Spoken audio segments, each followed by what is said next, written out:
Assalamu alaikum everyone. Hi there, welcome. How are you? I hope you are all doing well. This is me, Muhammad Abdul Basit Ghani, also known as Ghani Business Wala on social media platforms. I am here with you to start another interview with Colony on different topics. So today's topic is how to start organic farming from zero to hero. So let's move on our topic and discuss with Colony, learn something new. Hello, Hello Annie, how are you? I'm great, thanks. Just got back from a yoga class. How about you? How was your interview? Any updates? Okay, yeah, I am fine. Alhamdulillah, my interview was going very smoothly. Given is very smoothly, but taken is of some difficulties. Guest is not appearing. So I think due to Ramadan busy routine or something that. So yeah, but today's topic is how to start organic farming, uh, like zero to hero. So are you ready for this topic? Ramadan can be a busy time. Organic farming, that's a new one for me, but I'm intrigued. I've always loved outdoor activities, so I'm curious to learn more. Zero to hero, let's do it. What's the first step in starting an organic farm? Especially with your onion business experience. Okay, Zabardast. So, what is organic farming? Organic farming is like a way of growing crops without using synthetic fertilizers or pesticides, right? It's all about working with nature, using natural methods to control pests and diseases. I've heard it's better for the environment and our health. Does that sound about right to you? Okay, and how is organic farming different from conventional farming? Please give me every each question. Answer minimum 10 minutes. Let's dive into the differences between organic and conventional farming. I'll try to cover as much as I can. So, organic farming and conventional farming are two different approaches to growing crops and raising livestock. The main difference is the use of synthetic fertilizers, pesticides, and genetically modified organisms GMOs in conventional farming, which are not allowed in organic farming. In conventional farming, farmers often use chemical fertilizers to promote plant growth and pesticides to control pests and diseases. These chemicals can be harmful to the environment, human health, and wildlife. Conventional farming also involves intensive farming practices such as monoculture, which can lead to soil erosion and loss of biodiversity. On the other hand, organic farming focuses on using natural methods to maintain soil health, control pests and diseases, and promote plant growth. Organic farmers use techniques like crop rotation, composting, and biological pest control to create a balanced ecosystem. They also use natural fertilizers like manure and green manure to enrich the soil. Another key difference is the use of GMOs in conventional farming. GMOs are organisms whose genetic material has been altered using genetic engineering techniques. Organic farming prohibits the use of GMOs, while conventional farming allows it. Some people are concerned about the potential health and environmental impacts of GMOs, while others see them as a way to improve crop yields and reduce pesticide use. In terms of livestock, conventional farming often involves raising animals in large, confined spaces, where they may be giving antibiotics and growth hormones to promote growth. Organic farming, on the other hand, requires that animals be raised in free range or pasture based systems, where they can roam freely and engage in natural behaviors. Now, let's talk about the benefits of organic farming. One of the main advantages is that it promotes soil health and biodiversity. Organic farming practices like composting and crop rotation help to build soil organic matter, which can improve soil structure, fertility, and overall health. This can lead to more resilient crops and reduced erosion. Organic farming also tends to use less water and energy than conventional farming. Since organic farmers often use natural methods to control pests and diseases, they may not need to use as much water to irrigate their crops or as much energy to power equipment. In terms of human health, organic farming can provide several benefits. Organic produce tends to have lower levels of pesticide residues and heavy metals than conventionally grown produce. Organic farming also promotes the use of diverse, locally adapted crop varieties, which can help to preserve genetic diversity and promote food security. However, organic farming can be more labor intensive and time consuming than conventional farming. Organic farmers may need to spend more time monitoring their crops, controlling pests and diseases, and maintaining soil health. This can make it more challenging for organic farmers to scale up their operations and compete with conventional farmers. Despite these challenges, many farmers are turning to organic farming as a way to improve their environmental sustainability, promote human health, and connect with their local communities. Organic farming can also provide economic benefits, such as premium prices for organic produce and opportunities for value-added processing and marketing. Now, I know that's a lot to take in, but I want to make sure we cover all the basics. What do you think is the most important difference between organic and conventional farming? Is there anything that's standing out to you so far? Oh, and by the way, I just made myself a cup of tea. Would you like one too? We can chat for a bit longer while we sip our tea. Okay. So, what are the basic principles of organic farming? The basic principles of organic farming are all about working with nature, rather than against it. There are four main principles: health, ecology, fairness, and care.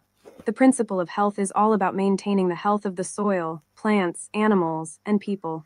Organic farmers use natural methods to control pests and diseases, and they avoid using synthetic fertilizers and pesticides that can harm human health. The principle of ecology is about working with the natural environment, rather than trying to control it. Organic farmers try to create a balanced ecosystem where plants and animals can thrive together. They use techniques like crop rotation, composting, and biological pest control to maintain soil health and biodiversity. The principle of fairness is all about being fair to people, animals, and the environment. Organic farmers try to create a fair and equitable system where everyone benefits. They pay their workers a fair wage, treat their animals with respect, and minimize their impact on the environment. The principle of care is about taking care of the land, the people, and the animals. Organic farmers are stewards of the land, and they try to leave it in better condition than they found it. They use sustainable practices like reducing waste and conserving water to minimize their impact on the environment. These principles are all interconnected, and they guide the way organic farmers work. By following these principles, organic farmers can create a sustainable and regenerative system that benefits everyone. You know, I was just thinking about my own yoga practice and how it's all about balance and harmony. Organic farming is kind of like that too. It's all about finding balance and harmony in nature. What do you think about these principles? Do any of them stand out to you, or is there anything that you're not sure about? Yeah, definitely, it's the basic principles of organic farming. So, what types of crops can be grown organically? Give me the detailed answer. I think you meant to say organic farming instead of organic fiber. Okay, so when it comes to organic farming, a wide variety of crops can be grown organically. These include 1. Fruits. Organic farmers can grow a wide range of fruits such as apples, bananas, berries, citrus fruits, grapes, mangoes, and stone fruits like peaches and plums. 2. Vegetables. Organic farmers can grow a variety of vegetables, including leafy greens like lettuce and spinach, root vegetables like carrots and beets, cruciferous vegetables like broccoli and cauliflower, and vining plants like cucumbers and squash. 3. Grains. Organic farmers can grow a range of grains, including wheat, rice, corn, oats, barley, and rye. 4. Legumes. Organic farmers can grow a variety of legumes, including beans, lentils, peas, and peanuts. 5. Nuts and seeds. Organic farmers can grow a range of nuts and seeds, including almonds, walnuts, sunflower seeds, and pumpkin seeds. 6. Herbs and spices. Organic farmers can grow a wide range of herbs and spices, including basil, rosemary, thyme, and turmeric. 7. Tubers. Organic farmers can grow a variety of tubers, including potatoes, sweet potatoes, and yams. In terms of specific crops, some examples of organic crops include leafy greens, kale, spinach, lettuce, arugula; brassicas, broccoli, cauliflower, cabbage, kale; root vegetables, carrots, beets, radishes, turnips; alliums, garlic, onions, shallots, leeks; corn, sweet corn, popcorn, dent corn; yo soy beance, damame, soy sauce, tofu; wheat, bread wheat, durum wheat, spelt.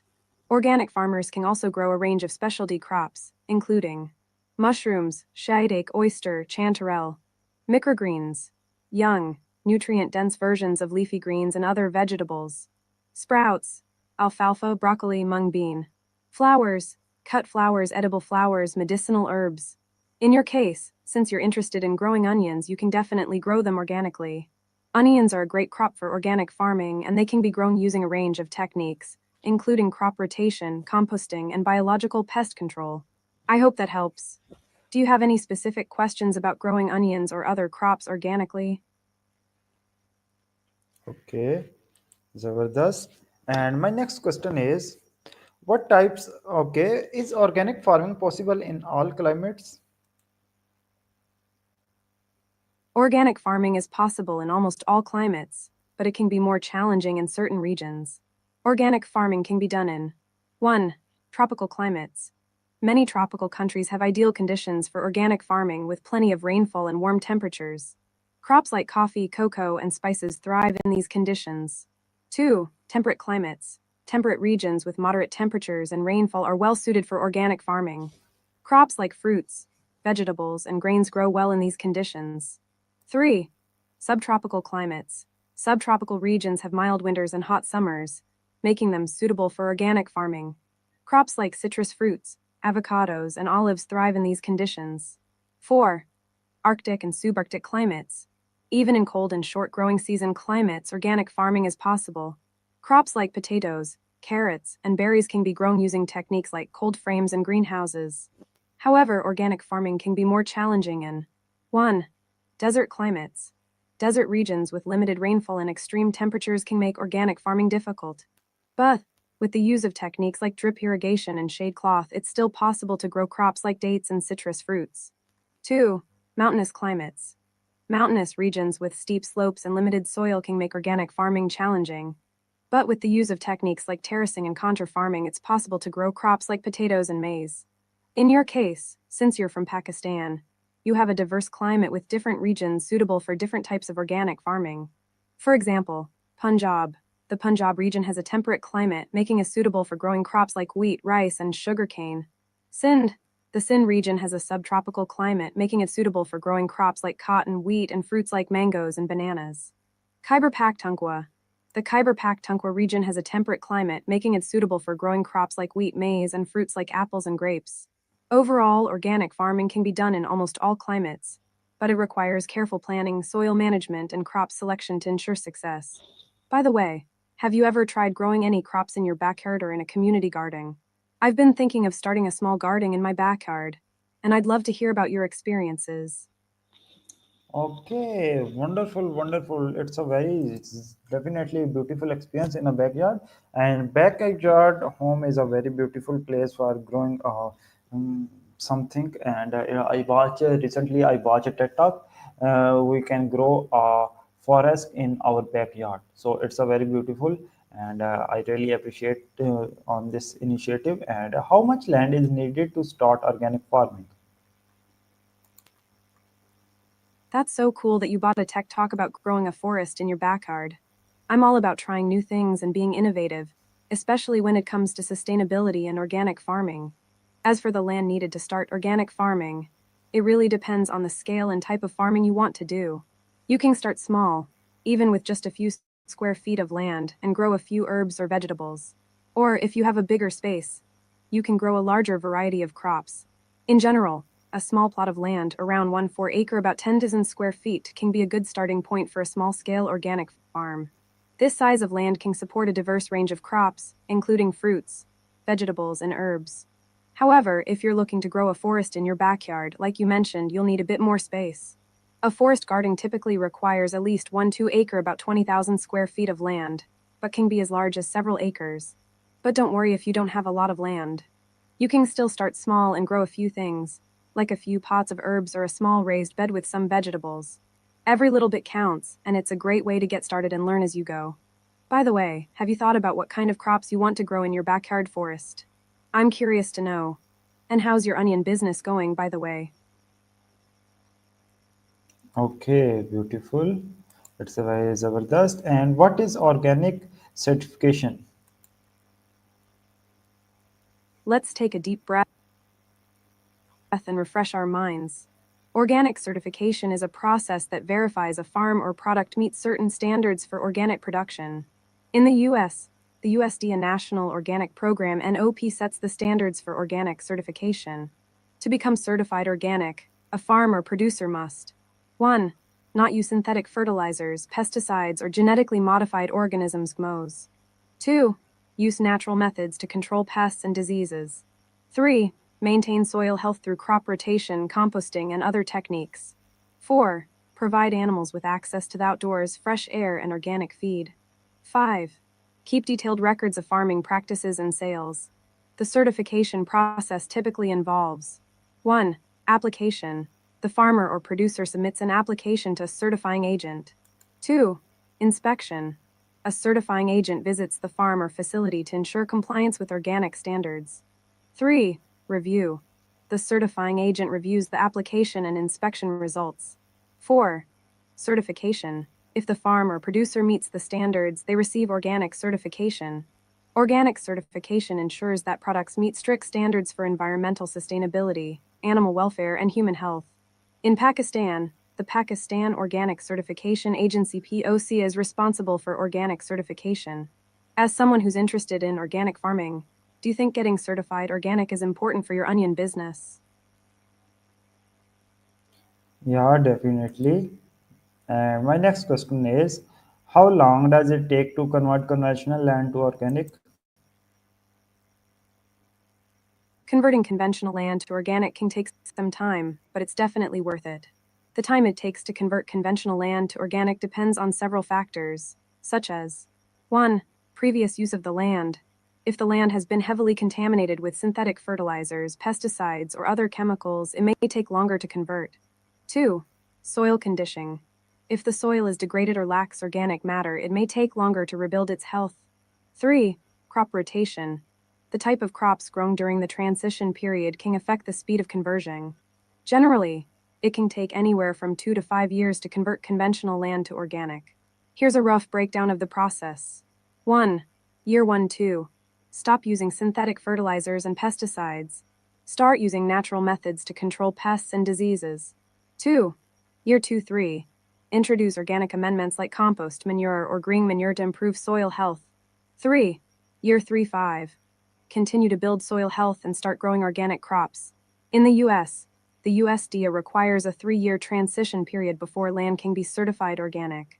During this time, farmers must follow organic practices and keep detailed records. In Pakistan, the Pakistan Organic Certification Agency (POC) also has guidelines for converting conventional land to organic. It's a process, but it's worth it to create a healthier, more sustainable ecosystem. By the way, have you thought about using cover crops or crop rotation to improve soil health in your onion business? I completely agree. It's wonderful to think about creating a healthier and more sustainable ecosystem. You know, I've been thinking about my own gardening, and I want to start using some of these organic practices too. Maybe we can exchange tips and ideas. I'd love to hear more about your onion business and how you're implementing organic methods. Speaking of which, have you tried using any natural pest control methods like neem oil or diatomicous earth? Okay, Zabardast. So my next question is, how can mulching help in organic farming? Mulching is a fantastic technique in organic farming. It's like giving your soil a big hug. Mulching helps in several ways. 1. Retains moisture. Mulch acts as a barrier, reducing soil evaporation and keeping the soil cool and moist. 2. Suppresses weeds. Mulch prevents weeds from growing by blocking light and preventing seed germination. 3. Regulates soil temperature. Mulch helps to moderate soil temperature, keeping it cooler in summer and warmer in winter. 4. Adds organic matter. As mulch breaks down, it adds nutrients and organic matter to the soil, improving its structure and fertility. 5. Supports beneficial microorganisms. Mulch provides a habitat for beneficial microorganisms like earthworms and microbe populations, which help to break down organic matter and fight plant diseases. Some popular mulching materials include 1. Organic straw. 2. Wood chips. 3. Leaf mold. 4. Grass clippings. 5. Compost. In your onion business, mulching can help to Okay, 1. Reduce irrigation costs. 2. Increase crop yields. 3. Improve soil health. 4. Reduce weed management. Let's take a deep breath and pause for a moment. Sometimes it's nice to just breathe and relax. You know, I've been practicing yoga, and it's really helped me to stay centered and focused. Have you ever tried yoga or any other mindfulness practices? By the way, how's your day going so far? Anything exciting happening? okay. So my next question is, how does crop rotation benefit soil? Crop rotation is like a dance for the soil. It's a way to give the soil a break and let it replenish its nutrients. Crop rotation benefits soil in many ways. 1. Replenishes nutrients. Different crops have different nutrient requirements. By rotating crops, you can replenish the soil with the nutrients that were depleted by the previous crop. 2. Breaks disease and pest cycles. Crop rotation can help break the life cycle of diseases and pests that are specific to certain crops. 3. Improves soil structure. Some crops, like legumes, have deep tap roots that can help to break up compacted soil and improve its structure. 4.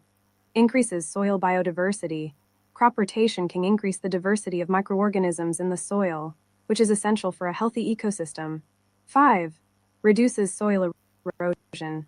By changing the crop type, you can reduce soil erosion by changing the soil's exposure to wind and water. Some common crop rotation patterns include 1. Rotating between legumes and cereals. 2. Alternating between root crops and leafy greens. 3. Rotating between crops that have different nutrient requirements. In your onion business, crop rotation can help to 1. Reduce the risk of disease. 2. Improve soil fertility. 3. Increase crop yields. I've been thinking about trying crop rotation in my example, like rotating onions with a legume like beans or peas. Have you considered this approach? Okay, exactly. So, what is compost and how is it made? Compost is like a superfood for the soil. It's a natural, nutrient-rich substance made from decomposed organic materials. Compost is made by breaking down organic materials like 1. Food scraps. 2. Leaves. 3. Grass clippings. 4. Manure. 5. Vegetable peels. The process of making compost involves 1. Collecting organic materials. Gathering the materials and placing them in a pile or bin. 2. Adding water. Spraying the materials with water to keep them moist. 3. Mixing and turning. Regularly mixing and turning the materials to aerate them and speed up the decomposition process. 4. Monitoring temperature. Keeping an eye on the temperature, as it can get hot during the decomposition process. 5. Harvesting.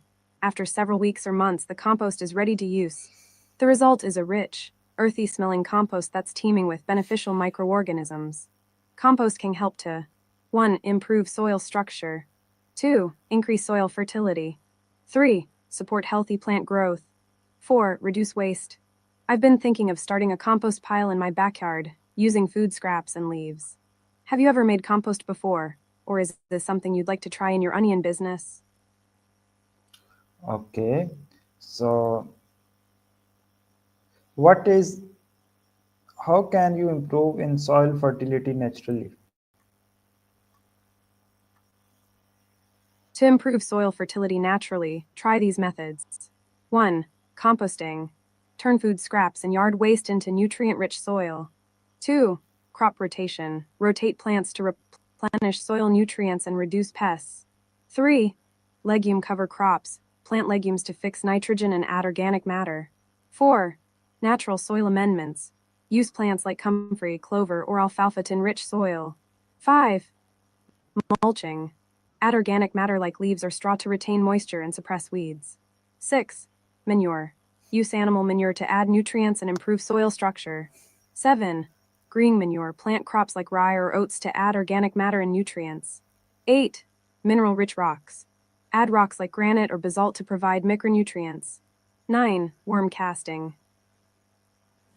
Use worm compost to add nutrients and improve soil structure. 10. Cover cropping. Plant crops like winter rye or hairy vetch to protect and enrich soil. Remember, healthy soil is the foundation of a thriving garden. Okay, thank you so much. And in last, please give me a short feedback about our interview. It was an absolute pleasure chatting with you. I think our conversation was really informative and engaging. You asked some great questions about organic farming and soil fertility, and I'm happy to have been able to share some helpful tips and ideas. The thing that really stood out to me was your enthusiasm for learning and improving your onion business. It's inspiring. If I were to suggest one area for improvement, it would be to maybe explore some more specific examples or case studies related to your business. But overall, I think our conversation was really productive and fun. Thanks again. Okay, Zabardast, Zabardast. So thank you so much and see you later in next video. Then till Allah Hafiz, I hope you also have learned a lot. It was great chatting with you.